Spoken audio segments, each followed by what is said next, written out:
completed. It is. The Messiah is come and done. But this is the final redemption. This is the transition from redemption to restoration and to the kingdom. And to go to the kingdom, we have to go through this thing called the Great Tribulation on our journey to the Promised Land, which is called the Greater Exodus.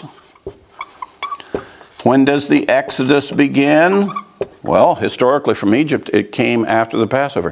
When is the Greater Exodus going to take place? After this final redemption Passover. How do we know this Passover this year is specifically the final redemption Passover and it's not just the memorial of the ancient Egypt Exodus? How do we know this is the one?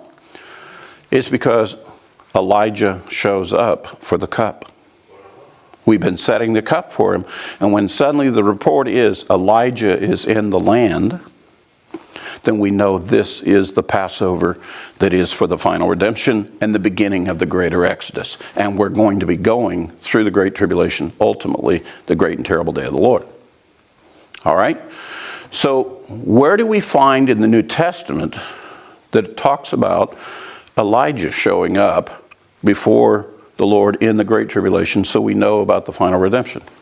Well, we have this incredible prophecy, are you ready for this?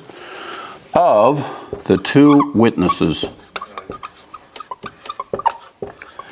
Guess what the best assessment is that one of the two witnesses is? Elijah.